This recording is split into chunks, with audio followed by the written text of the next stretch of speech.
সম্মানিত দর্শক, আসসালামু আলাইকুম। কৃষি কথা ইউটিউব চ্যানেলে আপনাকে স্বাগত।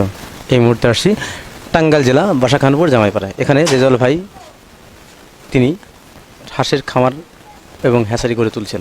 তার হ্যাচারি বা হাঁসের খামারের নাম টাঙ্গাইল হাঁসের খামার অ্যান্ড হ্যাচারি। তিনি এই বাচ্চা উৎপাদন করতে 2 থেকে আড়াই বছর হলো এবং অনেক সততায় ব্যবসা করছেন। এছাড়াও তিনি খাদ্যর ডিলার নিয়েছেন, যেখান থেকে তিনি খাদ্য সরবরাহ করে থাকেন বা বিক্রি করে থাকেন। আপনারা যারা হাঁসের খাবার প্রয়োজন আছে, তারা হাঁসের খাবারটা সংগ্রহ করতে পারবেন সেই রেজাউল ভাইয়ের কাছ থেকে। চলুন আর সেই হাঁসের খাবারের কি উপকারিতা এবং এই খাবারটা খাওয়ালে হাঁসের কতটুকু গ্রোথ হবে সেই কথাগুলো শুনবো সেই হাঁসের মালিকের কাছ থেকে। আর দেরি না করে শুরু করি আজকের প্রতিবেদন।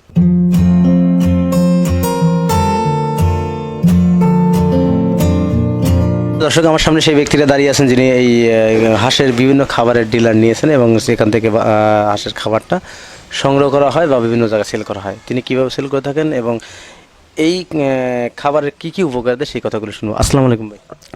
ওয়ালাইকুম আসসালাম। ভালো আছেন ভাই? আলহামদুলিল্লাহ। আপনার নামটা কি বলবেন? আমার নাম মোহাম্মদ রেজাউল করিম। আমার হ্যাচারি নাম হচ্ছে টাঙ্গাইল হাঁসের খামার অ্যান্ড হ্যাচারি। আমার বাড়িটা হচ্ছে টাঙ্গাইল শহর থেকে একটু পশ্চিমে, গ্রামের নাম বাসাখানপুর জামাইপাড়া। এই যে হাঁসের খামারে আসলেন আপনার কতদিনে? হ্যাঁ, আমি এই হাঁসের সাথে যুক্ত আছি প্রায় 2-2.5 বছরের মতন হয়। আমার ছোট বাচ্চা থেকে হাঁস পালন করে প্যারেন্টস তৈরি করছি। প্যারেন্টস থেকে ডিম উৎপাদন করি, সেখান থেকে ডিম হ্যাচারিতে বসায় ডিম ফুটে বাচ্চা বের করে ওই বাচ্চা আমি সেল করে থাকি। পাশাপাশি আমার একটা খাবারের ইয়ে আছে, তো ডিলার আছে, এখানে আমি খাবারটা সেল করে থাকি। কি ফিড পাওয়া যায়? আমার এখানে আপনি পাবেন হইলো প্যারাগন হাঁসের ফিট পাবেন, আর পাবেন ইওনো হাঁসের ফিট। এটা হইলো হাঁসের ফিট। অনেকে আছে, অনেক বাইরে আছে, যেমন তারা এই হাঁসের খাবার পায় না বিদয়ী ওই আপনি ব্রয়লার স্টার্টার ফিট বা ব্রয়লার গোড়ার ফিট বা লেয়ার ওয়ান এই হাঁসের খাওয়াই থাকে। এগুলার আপনার দেখা যায় যে স্টার্টার ফিটটা অনেক দাম। নারিশের একটি স্টার্টার ফিটের দাম হইতেছে আপনার 22 থেকে 2300 টাকা, আর আমার একটি স্টার্টার ফিটের দাম 1800 থেকে 1850 টাকা। তাহলে এখানে কত টাকা ডিস্টেন্স। তারপরে এই হাঁসের যে খাবারটা তৈরি করা হয়, এইটা হলো আপনার সম্পূর্ণই হাঁসের থেকে রিসার্চ করে বানানো। মানে হাঁসে যে পদার্থ খায় ওই পদার্থগুলো দিয়ে রিসার্চ করে আপনার মনে করেন তৈরি করা।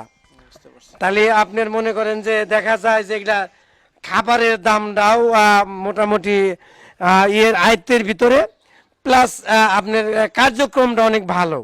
আপনি তো হাঁসের খামারে আসছেন বা হাঁসের থেকে ডিম থেকে বাচ্চা উৎপাদন ঠিক আছে, সব ঠিক ছিল, কিন্তু আপনি কেন এই স্টার্টার ফিডের মধ্যে আসলেন? হ্যাঁ, আপনি এই হাঁসের খাবারে কেন আসলাম, দেখা যায় আমার টাঙ্গাইলে আপনি সদরাচরে আপনি হাঁসের খাবার পাবেন না, আপনি মুরগির খাবার পাবেন। মুরগি হইলো একটা জিনিস আর হাঁস হইলো আরেকটা জিনিস। মুরগি কি ইচ্ছা করলে পানিতে 2 ঘন্টা ভিজে রাখুন যাবো, ওটা মরে যাবো গা। আর হাঁস দিনকে দিন রাত দিন 4 দিন থাকলেও হাঁস পানিতে মরবো না। তাহলে জিনিসটা ভিন্ন না। তাহলে আমরা খাবারটাও কিন্তু ভিন্ন। হাঁসে খায় শামুক, মুরগি খাইলো অন্য খাবার। তাহলে দেখেন এখানে হাঁস একটা বড় শামুক খাইলেও ওটা হজম করে ফেলায়, মুরগি খাইলে মুরগি বাঁচবো না। তাহলে দেখা যাবো যে এই হাঁসের সাথে ম্যাচ করাই আপনার একটা হাঁসের খাবারই তৈরি করছে কোম্পানি।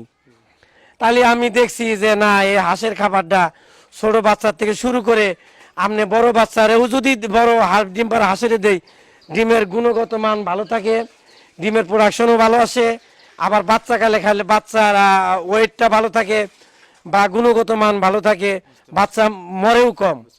এই যে স্টার্টার, যে ডাকের যে স্টার্টার, হাঁসের যে স্টার্টার, এটা কোন বয়সে হাঁসকে দিতে হয়? হ্যাঁ, এখানে 3 পদের খাবার এই হাঁসের জন্য হয়।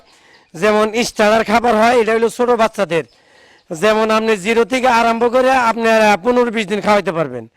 তারপরে গরুয়ার ফিটটা 15-20 দিন পর থেকে গরুয়ার ফিটটা আপনি আর 1.5-2 মাস খাওয়াইতে পারবেন। তারপরে ফিনিশার ওটা সর্বসময় খাওয়াইতে পারবেন। তাই দেখা যায় যে আপনি সব সাইজের হাঁসের জন্যই এই খাবারটা তৈরি করা আছে।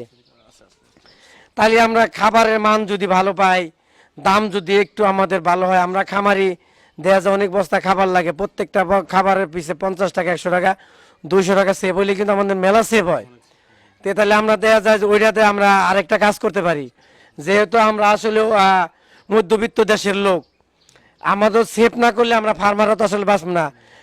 সব জায়গায় এখন একটা মনে করেন সিন্ডিকেট, যেমন এই যে আমরা হাঁস পালি, সময় মতো ভ্যাকসিনটা আমরা পাচ্ছি না, সরকার দিচ্ছে ঠিকই, কিন্তু দেখা যাবে সরকারি কর্মচারীরা এই ভ্যাকসিনটা আমাকে সময় মধ্যে দিচ্ছে না, গেলে কয় আসে নাই, হ্যান ত্যান এই সেই, দেখা যায় ওই ভ্যাকসিনটা অন্য জায়গার থেকে দাম বেশি দামটা ঠিকই পাই। তাহলে আমরা এখানে প্রতারণার সম্মুখীন হয়েছি। আমরা প্রত্যেকটা পদক্ষেপে আমরা ফার্মার যারা আছি, লেয়ার বলেন, ব্রয়লার বলেন, হাঁস বলেন, যাই করি আমরা মোটামুটি একটা প্রতারণার ভিতর আছি। আল্লাহ মাহবুব জানে যে প্রতারণা থেকে আমার কবে বাইরেতে পারবো। সরকার যে পর্যন্ত আমাদের মুখের দিকে না তাকাবো, আমার মনে হয় না কোনো ফার্মারই, এই বাংলাদেশের ফার্মাররা জীবনে কোনো উন্নতি করা হবে আমার মনে হয় না। আর যারা উন্নতি করে তারা কিন্তু খুব কষ্টের মাধ্যমে করে, খুব টেকনিকের মাধ্যমে করে। তাহলে এই হাঁসের খাবারগুলা যদি আমরা ঠিক মতো সময় খাওয়াইতে পারি, অনেকেই করে কি হাঁস নিয়ে ওই যে কুড়া খাওয়ায়, ওই খালি ধানের খুদ খাওয়ায়, ধান খাওয়ায়, এতে দেয়া যায় হাঁস আর মগা হয়ে যায়, রোগ আক্রান্ত হয়, মারা যায়। তা না, হাঁসের জন্য প্রযোজ্যভাবেই আপনার রিসার্চ করে এই কোম্পানিগুলা তৈরি করছে খাবার। তাহলে আমরা কম টাকার বেতনে ভালো খাবার নেই। দেখা যায় আমরা 1 কেজি গম, 1 কেজি ভুট্টা যদি ভাঙে খাওয়ান, তাও 30 টাকা, 28 টাকা, 25 টাকা পরে। তাহলে দেখা যায় যে ওই নার্সে মোটামুটি হাসি পাচ্ছে। বুঝতে পারছি। আপনার যে স্টার্টার ফিডগুলো এখন এক বস্তা কতগুলো ফিট থাকে? হ্যাঁ, আপনি প্রত্যেকটা খাবারের মনে করেন মোটামুটি 50 কেজি করে ওয়েট আছে প্রত্যেকটা থাকে আর কি। বস্তার। প্রত্যেকটা বস্তা এক একটা বস্তার দাম নেন কত? আমরা এক একটা বস্তার দাম নেই, যেমন আপনার স্টার্টার যে ফিটটা আছে এটার দাম নিচ্ছি হলো আপনার 1850 থেকে 60 টাকা, বা আপনার গরু আড্ডা আছে ওই তো মনে করেন 1850 টাকা। ওই এইভাবে আর কি, বেশি লাভ না অল্প লাভের ভিতরেই আর কি আমরা সেল করে থাকি। যেমন আমার এখান থেকে বাচ্চা দেই, আবার ওষুধ দিয়ে থাকি, আবার খাবার দেই। ওই দেখা যায় যে একটা ফার্মার যদি মোটামুটি বাচ্চা, ওষুধ, ডিঙ্কার, খাবার, পানি সবই নেয়, দেখা যায় অল্প লাভ করলে তারপরে মেলা লাভ হয় আর কি। হাঁসের এই খাবারটা যদি আপনি খাওয়ান তাহলে কি পরিমাণ ডিম আশা করেন? হ্যাঁ, আপনার হাঁসের এই যে যেমন হাঁসের লেয়ার যে ডাকের খাবার, মানে হাঁসের খাবারটা আছে, এইটা খাওয়াইলে দেখা যায় অনেক সময় হাঁসগুলা আপনার অর্ধেক প্রোডাকশন আসে, অর্ধেক আসে না। আবার দেখা যায় যে ডিম দইরাই ছেড়ে দেয়।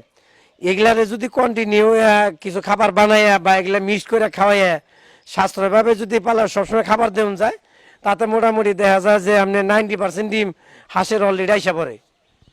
প্রিয় দর্শক, রেজাউল ভাই আমাদের যে কথাটা বললেন, তার এখানে যে গ্রোয়ার যে ফিডগুলো আছে, এই ফিডগুলো যদি আপনারা খাওয়ান তাহলে হাঁসের 90%, ম্যাক্সিমাম 90% ডিম আসা সম্ভব এই খাবারের মাধ্যমে। তো যারা হাঁস খামার করবেন অবশ্যই এই অন্য অন্য খাবারের চাইতে এই খাবারটা যদি আপনারা খাওয়ান তাহলে অবশ্যই আপনারা লাভবান হতে পারেন। আর একটা কথা জিজ্ঞাসা না বললেই না, সেটা হচ্ছে এই হাঁসের খাবার খাওয়ালে আপনি অবশ্যই 90% ডিম পাবেন। এই ফিডের নাম কি, এই কোম্পানির নাম কি? হ্যাঁ, এই ফিডটার নাম হচ্ছে ইওনো ফরচুন ফিড। এটার ইওনো কোম্পানির একটা প্রোডাক্ট আর কি। এটা আছে, তারপর আপনার আছে হলো প্যারাগন একটা হাঁসের খাবার আছে। এটা আপনি ইচ্ছা করলে আপনি আমার কাছে নিতে পারেন, সমস্যা নাই।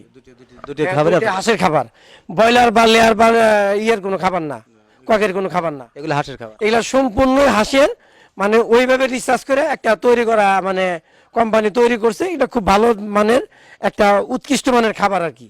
প্রিয় দর্শক, রেজাউল ভাই আমাদের বললেন যে হাঁস পালন করতে গেলে অবশ্যই কিছু অনেকগুলো টেকনিক প্রয়োজন করতে হয়। তার ভিতরে যে কথাগুলো বলেন যে আমাদের দেশে যে নারিশ কোম্পানি বা অন্যান্য লেয়ারের যে ফিডগুলো আছে, এই ফিডগুলো যদি খাওয়ান তাহলে হাঁসের ডিম 50% বা তার একটু বেশি আসতে পারে। আর ওনার এখানে যে ফিডগুলো আছে, এই যে ইওনো যে কোম্পানির ফিডটা, সেই ফিডটা খাওয়ালে আপনি 90% ডিম আসবে, 100% এই কথাটাই বললেন। আর এই খাবারটা তৈরি করা মূলত হাঁসের জন্য, এটা কোনো ব্রয়লার বা লেয়ারের কোনো ফিড না, এটা হাঁসের ফিড। এই ফিড খাওয়ালে আপনার হাঁসের পরিপূর্ণ ডিম আসা সম্ভব। তাই যারা হাঁসের খামার করবেন অবশ্যই ফিড করছেন তাহলে রেজাউল ভাইয়ের সাথে সরাসরি কথা বলতে পারবেন এবং তার নাম্বারের সাথে যোগাযোগ করে অবশ্যই হাঁসের ফিডটা ক্রয় করতে পারবেন। এবং এই ফিডটা ক্রয় করলে আপনি এখান থেকে খাওয়ালে অবশ্যই এখান থেকে যে পরিমাণ ডিম হয় সেগুলো স্বাবলম্বী হতে পারেন। তো প্রিয় দর্শক, আজ পর্যন্ত দেখা হয় পরবর্তী ভিডিওতে। ততদিন ভালো থাকেন, সুস্থ থাকেন। আল্লাহ হাফেজ, ধন্যবাদ।